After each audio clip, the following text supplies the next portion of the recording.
Royal, a hot one yesterday, above 90, and we could be back above 90 this afternoon. But here's the change in the forecast. We'll be on Virgo watch. There could be some wind gusts that get bombed out on us, and maybe even a couple spots of wetting rains.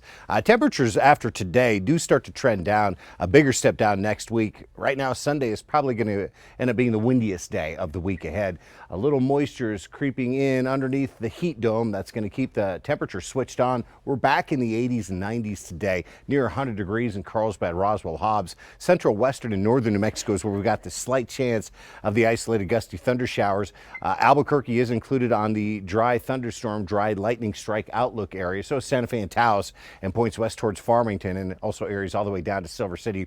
That could lead to a wildfire start later on today. The afternoon, evening hours just overall getting breezier. A lot of us gusting into the teens and 20s, and near the rain shafts that may or may not completely evaporate. Wind gusts will likely be much stronger than that.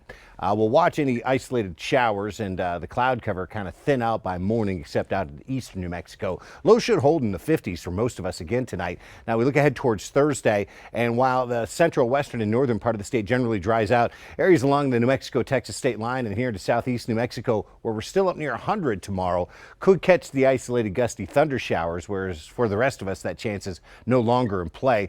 The dry lightning strike outlook area is just east of Tucumcari. That could get extended back west into New Mexico tomorrow, so we do have that concern. You can see tomorrow's winds stronger than today, especially out into eastern New Mexico, where a lot of spots will be gusting up near 30, and you can see the I-40 corridor, the I-25 corridor in the east central and northeast part of the state, also areas up towards Clayton.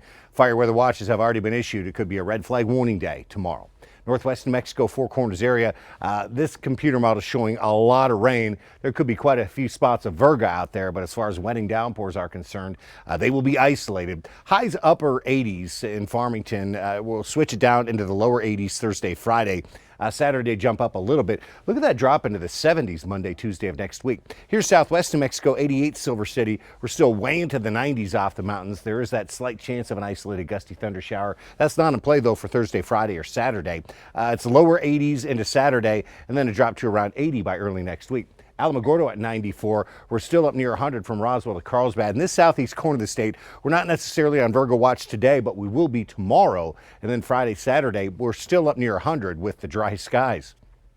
Northeast New Mexico, numbers still well into the 80s today, kind of right on the edge of where we have this isolated shower or Virga chance or threat. After today's middle 80s, it's lower 80s going forward. Friday could be another day, maybe with a slight chance at a storm. Look at the 70s Monday, Tuesday of next week, and Tuesday could end up being the day with the highest rain chance. North central New Mexico, still back in the 80s to around 90 degrees there in the Espanola Valley. It's going to be another warm one. Watch for a couple spots of thunder showers or maybe some gusty winds near the rain shafts. That's no longer a concern tomorrow here in north central New Mexico, and we're right around 80 for Friday and Saturday. The Albuquerque Metro back in the low and mid 90s with an associated 10% storm chance. That's not in play tomorrow. We're in the upper 80s Thursday, Friday, Saturday. There's Sunday, the strongest wind day of the next 7, and a more noticeable temperature drop is expected into early next week.